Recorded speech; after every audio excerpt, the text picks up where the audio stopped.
Hi, this is Matthew to continue my Who albums in reverse order. Going with their second album from 1966 called A Quick One. There is a US version of it, and it is just called Happy Jack, which I really like that song, and it is not on the UK album. Neither is On Boy, which was around the same time period. Yeah, but that's okay, I guess. It's on the album here. They retitled it. And it's not in the original UK album, but Happy Jack is on our album because it's called Happy Jack. For some reason. And we do get some more brass things from John Entwistle. A few covers. Well, there's one cover on this one. In the UK, our label here in the US swapped it with Happy Jack because it was the big single at the time. The year after, it turned out, but yeah, I guess they did put it back on the 74 version with the Who Sell Out. Apparently there's a double album of that. Apparently, from 74, which it did get put back on. Of course, it's been put... you cannot stream Happy Jack. There are a few versions of this album. One of them is there is an acoustic Happy Jack, but I'm used to the electric one. I do use the bonus track one. This Wikipedia article does not list any of the other... There's about 3 or 4 other configurations of this album. They are not listed here. There must be other entries. Happy Jack is listed. You cannot stream Happy Jack, at least on Apple Music, that I can find. I can find the song in its original and live versions, but I cannot find this album. But I can give you the track listing, though. That I do have on this Wikipedia articles. I can share that with everybody. Yeah. Definitely at their peak. I guess the original, which we'll get to next, had a lot of R&B influences and maybe some covers on it. But this one is less that. There's only one. Well, there are a few other random covers that were put on some bonus editions, bonus track editions. They did do the Batman theme, which was fun to hear, and they did something called Bucket Tea, which I kind of liked, but they are trying to be American accented British guys. It's weird. That doesn't always, usually that doesn't work for me. It doesn't always work, but it does here. Yeah, good playing, of course. Still pretty new to them, figuring what their sound's going to be. Newish band. Still, trying to figure themselves out a bit. A little bit more idea. A quick one is a 9-minute rock opera thing, a concept thing he had developed. It's 6 pieces of music. I think they are listed on here. It's 6 little disconnected pieces of music made into one larger song, which was kind of cool to hear. I swear I heard this on a hits configuration, but it sounded different to me. But I can't find that. I have the CD version of it. I cannot find it to stream to check. It is on there. There's a neat 2-disc set of their. See, it goes 65 through to the 82 album actually. So everything's represented. Even some non-album stuff. There was a bonus disc with like a Stereo Magic bus, a few other bits, odds and ends on it. It's kind of cool. I forget what it was called right now. I think it was just the best of the Who. I forget now, but I really like that album, and plus the bonus disc was neat to have. It's in a CD case somewhere with the other CDs, but I don't remember what its title, but I really liked it. We'll go through the tracks, though. It shows both US and the UK album. UK, of course, is first. We have, for side 1, it's only one album, of course. Run, Run, Run. I will say that everybody did contribute something. I guess their manager wanted everybody to contribute 2 songs. Daltrey only wrote 1. And Pete Townsend helped everybody with their demos and stuff. Because most had not written anything at this point. Especially, I think Keith Moon and John Entwistle really hadn't written anything at this stage. Pete Townsend wrote that one. Roger Daltrey is on vocals here. Then we have Boris the Spider, which is hysterical, kind of dark and morbid, but it's John Entwistle and him doing that weird Boris the Spider voice, which he does many other times after this. I guess he'd been out drinking with the Rolling Stones. I think Bill Wyman, the bassist, I think. They were coming up with weird pet names, and he came up with that. Proposed the idea the next day, and then went home apparently that night and wrote the music for it, and then came back and they recorded it soon after. Weird, funny, morbid song, but I don't know. It's strange, but kind of funny at the same time to me. But I have a weird sense of humor, but I kind of have a soft spot for Boris the Spider. That is on that set I was talking about before. So I did know that one. It's probably the only one I was familiar with for sure. Then we have I Need You. Keith Moon wrote that. Sung by Keith Moon. So he does sing here. I had wondered where he sings, but he does sing on this one. Does a good job then. I didn't know that was who that was. I thought maybe it was Entwistle, but it's Keith Moon. Pretty cool. Whiskey Man.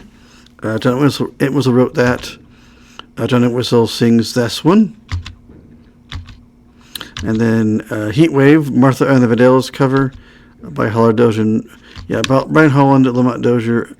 Or I'm sorry. Yeah, Lamont Dozier, Holland Dozier, Holland team from Motown. Daltrey and Pete Townsend did that one. Pretty good cover, I thought. Yeah, it was been out a few years before this, so I forget exactly when that came out. Yeah. And then we have Cobwebs and Strange, which is kind of cool. Keith Moon wrote it. It was an instrumental. Yeah, it was kind of neat, actually. There's some good drumming at different points with Keith Moon, too, and John Whistle doing French horns and other things. They all play wood instruments at one point. I don't remember if that's the one or not. There's a harpsichord by Entwistle on a track, too. There's some interesting little instruments that come onto this album, yeah. I think, anyway. That's side one, and then side two has Don't Look Away. Pete Townsend wrote that one. Roger Daltrey on vocals. See My Way. Roger Daltrey wrote it and sings it, so that was his only contribution. Yeah, for that one. Then we just have a couple more here. So Sad About Us. Pete Townsend with Daltrey and Entwistle doing the vocal duties here. Then we had a quick one while he's away, which is the last track on the album. It's 9 minutes long. That's the interconnected things they are. Her Man's Been Gone is the first part. 23 seconds. Crying Town is 137. We have a Remedy 132. Ira the Engine Driver is 132. Soon Be Home is 126. You Are Forgiven is 2 minutes and 30 seconds. And Pete Townsend wrote that. And Daltrey, Entwistle, and Townsend all sang various things on the track. So, yeah, that is the original UK album. I did pull up the stereo version of it. And I did check some of the mono tracks too, but I listened to the stereo version. They both have bonus track editions on Apple Music. There are several other ones. If you go underneath it, it will say also other albums, other versions of the album. It will show like 3 or 4 other versions of it. So you might check those out. Different outtakes, demos, other versions of things in mono and stereo. Give that a look. No U.S. version, just the U.K. one in various, but obviously things from, all those covers I talked about are the Batman, Bucket Tea, all those things are available on there. Kind of cool to hear. Plus Heatwave is, of course, where it's supposed to be.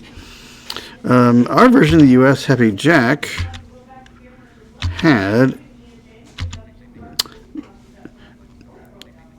Yeah, the mono version, I guess, faded out quicker on the last track, on the last part. But Happy Jack, though, our version in the U.S., which I wish I could find, If anybody wants to point me to a place, let me know. I will check it out. But I can get the tracks. It's basically the album I just mentioned with one difference. Heatwave is gone, Happy Jack is there, but it goes in this order with side 1. We have Run, Run, Run, Run, Boris the Spider, I Need You, Whiskey Man, Cobwebs and Strange,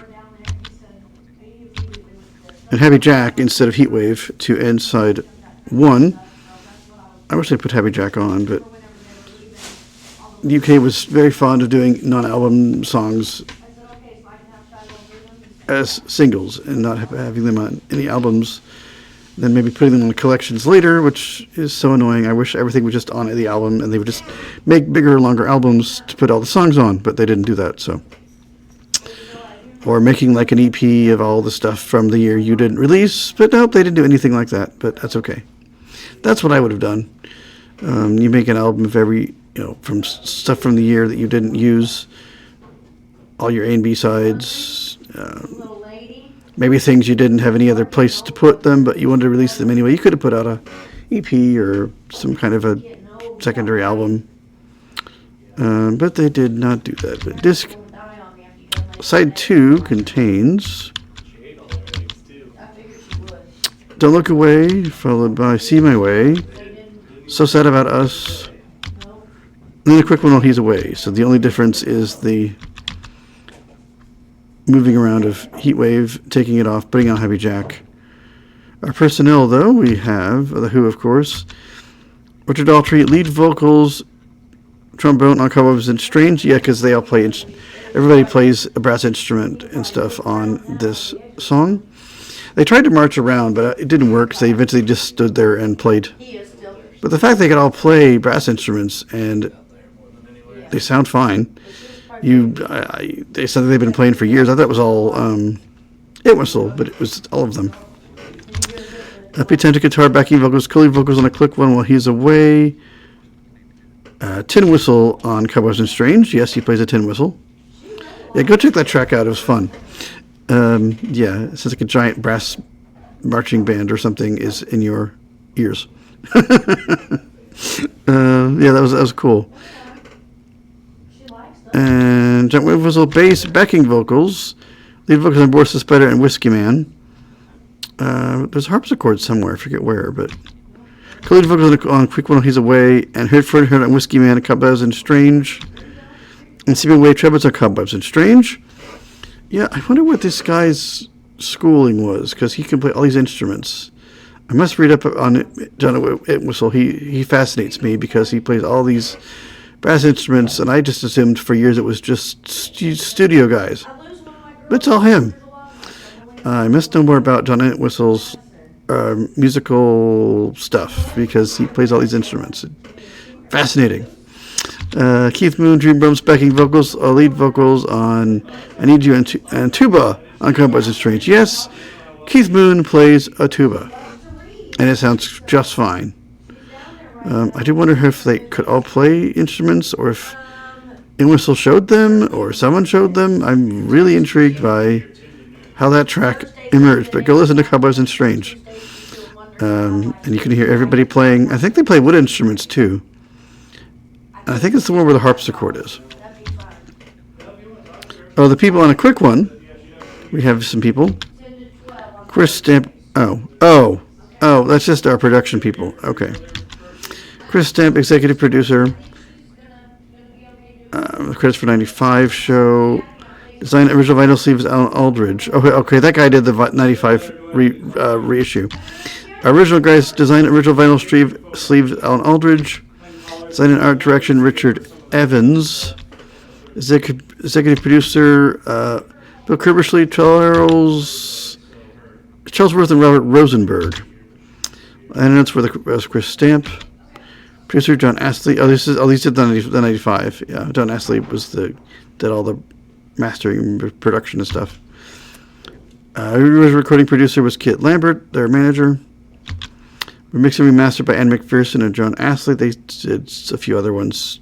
You hear some of the other videos. They are pretty. I guess we're kind of a team. And yeah, it charted pretty well in the UK. Did okay here. Happy Jack was the better of the things on it. So yeah, a cool album, interesting album.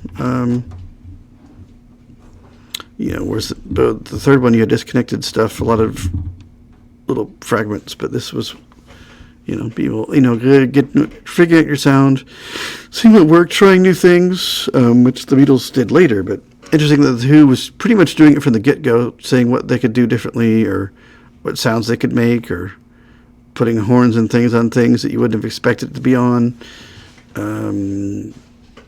They must have all had good music background if they can all play things like that or configure them out. Or at least be shown, hey, play it this way or play these notes. I don't know. I'll have to go see if there's any books about The Who, I think. I'm intrigued now, especially by John Entwistle and his ability to play more than one thing. He died, of course, several years ago now, but he fascinates me. There's some really cool Keith Moon stuff. He plays some cardboard boxes at one point. They tried to put, I forget what track it was. They tried to put something on his drums. It didn't work. So he just ended up pounding on cardboard boxes instead to get the sound that worked. He died too. But yeah, there's some just regular drum. There's just some really nice, complicated rhythms that he puts out. They all do good jobs, of course. I think there's one Pete Townshend guitar solo that kind of showed what he was going to do. I think it was him or Daltrey that I guess they met Jimi Hendrix, who, of course, was based out of London by this point. Needed some amplifiers. He recommended one. Didn't really know anything about him. He regretted it just because what he could do with things. Of course, that year and a year after and stuff. Knowing what he was going to do with things. Like, oh, I probably shouldn't have done that. But too late. That man was amazing. I think a lot of people knew him. Even Paul McCartney, the Beatles met him. I guess they did. Probably the Stones. A lot of other people probably met and interacted with Jimi Hendrix also. So, yeah, kind of cool little tidbit on the Wikipedia article that he recommended some amps to him. And, yeah, it worked out, as we all know. Yeah, that was this album. Kind of cool. The last album in this thing, well,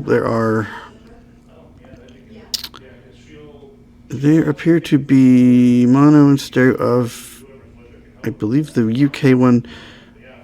Ours just seems to be in mono. I will check it out and see. But, of course, I plan to wrap this up with that. And I'll try to find... the Who was in 64 were called The High Numbers. And I don't... There's a few tracks, I think, of them. They were the Detours first, but I don't think they recorded any songs under that name in 63. So I'll see if I can find any High Numbers and try to work them in with the other album to kind of connect them. There's not that many that have been put out. And I don't know where... what track was that? Oh, gosh. That is missing... Oh, Substitute, I think was right about this point. Again, not on anything. I've checked, so... yeah. But that's okay. But they are on collections and things, but I thought they were on albums. That some of those songs are not, so... But they are in other collections throughout the years. Who Hits 50 had a lot of cool stuff on it, but it wasn't chronological. The thing I was talking about is the one I have. I think it's pretty chronological. I think it's always chronological, but I forget what that was called now. Bought it in about 2002. I haven't located it on streaming to go. Oh, that's the one I want. I'll have to go look though. I might find it. But yeah, that was that album. Kind of neat. Some neat little highlights. Go check out, of course, a quick one while he's away. To get a feel for what was going to happen with the other concept-y things later. And Cobwebs of Strange is kind of cool because they're all playing brass instruments and other things, and there's some other cool sounds going on. Yeah, I really enjoyed it. New territory for me. And then we'll check out the other one next time.